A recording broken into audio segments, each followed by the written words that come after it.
One of our guests of the day, the other one today, is a man you may recognise, or maybe you don't. Jordan Peterson has achieved that rare feat, becoming a global superstar academic. So how did he become so well known? He first came to national prominence in Canada in 2016 in a debate about new laws on gender identity. Bill C-16 made it an offence to refuse to call someone by their chosen gender pronoun. Jordan Peterson argued that this would infringe free speech, while some supporters of the bill said he was advocating prejudice. From there, his YouTube star took off, and he has now over 1 million subscribers. And his videos, where he talks everything from identity politics, which we've touched on, to the Bible, to Disney movies, have been viewed over 150 million times. Gosh, that's about the same number of viewers we have on this programme. Last year, he supported ex-Google employee James Damore, who had been fired for suggesting men and women have different interests due to biological differences. And his latest book, 12 Rules for Life, has taken him on a global tour promoting his ideas, and just this week he sold out the 1,000-seater Emmanuel Centre around the corner here in Westminster. So Jordan, you've done endless interviews, you've been publicising your book, and they've generated plenty of heated debate. No, I actually sold out the Apollo. It had 5,000 seats. All right, stop boasting. Do you think, though, because of the heat that has been generated, that your views have been misrepresented at times? Oh, definitely, but that's, you know, that's part and parcel of the process. I did take a very forceful stance, let's say, against some of the excesses of the radical left-wingers, and it's in their best interest to paint me as somehow a figure of the extreme right, because then I don't have to be contended with. But, I mean, it's easy for people's views to be oversimplified in a very large public debate. I mean, in terms of some of the issues, I mean, you say you've been painted as an extreme right-winger. No, some people have tried that. Not very successfully, but they've tried it. And you came to prominence in part over your opposition to this law that we just talked about in Canada, proposing the use of preferred pronouns for transgender people. Just for clarity... Mandating them. Yeah. Right. Saying that you should do it. No, that you had to do it. Right, you had to do it by law. But just for clarity, do you think a trans woman is a real woman?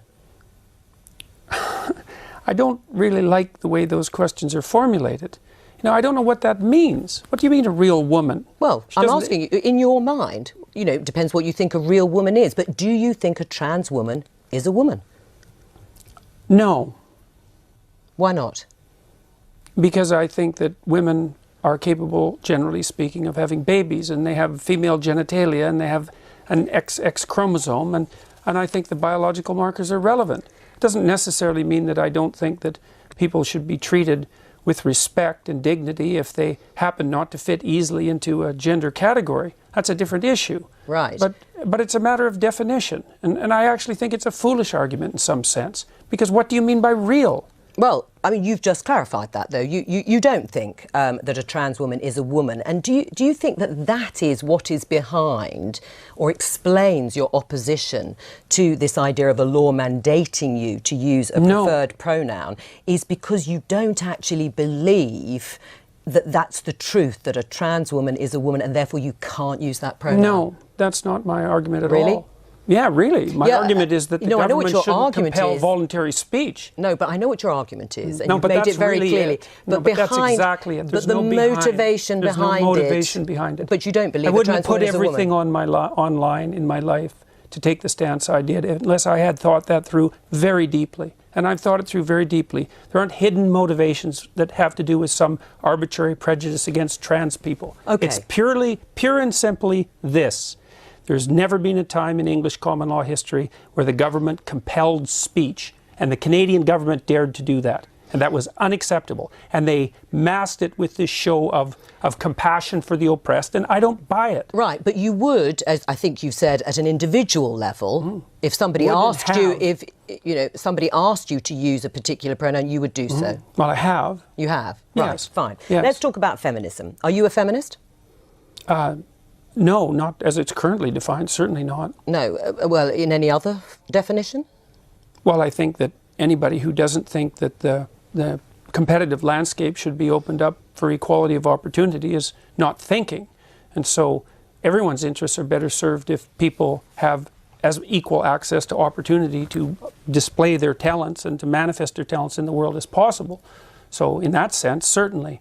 But feminism now, as far, and this is why it's so deeply unpopular, a very small minority of women in the UK identify as feminists. And the reason for that is it's primarily become an ideological weapon. And it's an ideology that I detest, actually, the ideology that it's associated with, collectivist ideology. Right. I mean, OK, and that's your view about feminism. Aisha, are you a feminist? Oh, absolutely. I'm a very proud feminist. And when I was a special advisor in government, I worked on women and equality issues, and I was very proud, actually, of a piece of legislation I got on the statute book with my former boss, Harriet Harman, the Equality Act in 2010, which strengthened our anti-discrimination laws. And I fought very hard to get more women into public life, into the Labour Party. And I'm very, very proud of being a feminist, hence my pink dress. Oh, well, all right. Obviously reverting to type then in the pink dress. Absolutely, well. You would like men to regain or reclaim their strength physically, mentally and morally. Is that broadly correct? I would say morally, fundamentally, but I think the other things go along with that. Right, and if that But it isn't men precisely who I'm speaking to. It's people. I'm a clinical psychologist. I'm actually interested in individuals, and I'm interested in their fortification against tragedy. You know, every time I do an interview, the interview is always political. It's always political. Well, the clue is in the title of this programme. We are the Daily Politics. No, fair enough. No, look, fair enough. And I'm not casting aspersions at this programme, but the fundamental news that's important about what I'm doing isn't the political element. And the people who talk to me don't talk politically. They say they've watched my lectures. But part of it is that I think for a lot of people the kind of personal does become the political. Or the political becomes the personal. Yeah, and I think in terms of the... Yeah, but in this situation, a lot of people are wrong, because primarily what's happening is people are watching my lectures, and as a consequence, their lives are improving dramatically. Oh, I'm sure they are. I'm sure people are have had a huge conversion after, and they're much happier once they've been. It's not a conversion. But what I would like to do is kind of almost... I think at the moment, the discussion about feminism is very divisive, and sometimes it can sort of be like, OK, men have to lose and women have to gain. Actually, everybody has a lot to gain by greater equality. Now, whether you get the equality of outcome that you want, I think only time will tell. But certainly, equality of opportunity is very important. And actually, we can agree on that. And a lot of men would benefit from that. So I think a lot of men are having a lot of crises at the moment in terms of mental health, suicide issues, their own sense of identity, because I think some of the stereotypes put on men are quite limiting for them as well. I think they make men quite unhappy as well. The devil's in the details with regards to equality, because I'm an advocate of equality of opportunity. But and I outcomes. think the idea outcomes, that's an appalling doctrine. Why? All right. Well, hang on. Because you have to produce an unbelievably potent bureaucracy to make the ever greater and ever finer distinctions that are necessary to enforce equality of outcome. How many group differences are you going to equalize across? Is it just gender and sex? How many genders? No, so gender and ethnicity? How many genders? I think how many ethnicities? How many races? We'll let Aisha answer. I think what people are trying to do with this, and certainly as somebody who has sought to sort of do this myself, I think you set yourself ambitions for what you would like to see, and then you try and remove as many of the structural barriers and obstacles. So you try and create that fair crack of the whip and that equality of opportunity to see where you get to with the outcomes. That's now, fine. We are in very early stages. It's only 100 years since women got the vote in this country. We have had a long established patriarchal society and set up for a long time in the world, in this country. So I think we have a long way to go to see where it plays out. There is no country in the world where we really do have gender equality properly yet, in terms of real decision making and real some of the power. Scandinavian countries maybe, but they're still not quite there, and I think you've spoken a lot about this. There's still a way to go in Scandinavia. Things are not perfect in Scandinavia. I haven't spoken about that specifically. I've spoken about you spoke about the right stuff yesterday. You talked about the Scandinavian. Well, I've spoken about the fact that, see, one of the things that's happened in the analysis of the differences between men and women is that the social constructionist claim is that the differences are socially constructed, right? Is that it's a consequence of environment that men and women differ.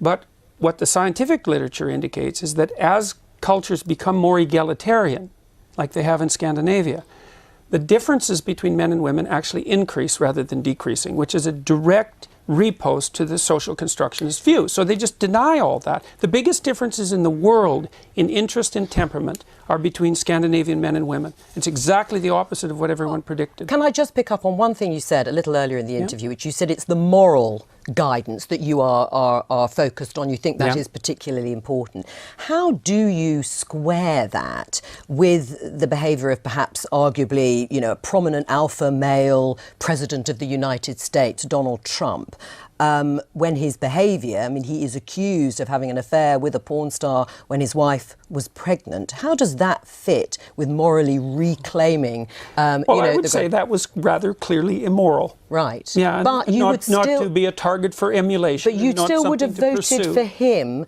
over Hillary Clinton as an identity politics. I mean, it's just how none do of that you was win on the the table, and I said I might have voted for him on a whim. That's all. But you also did say you started out feeling quite close to Hillary Clinton. Can I just come on the very quickly, because we've got to move on. In a way, I don't care what Trump does in terms of his private life, but what I don't have is him stopping or potentially stopping other women having agency over their reproductive rights, and lots of men taking those decisions. It's all about where the moral outrage lies, and what's more morally outrageous in people's eyes. Is it his behaviour or the identity politics for you on the... Anyway, we'll have to discuss this another time.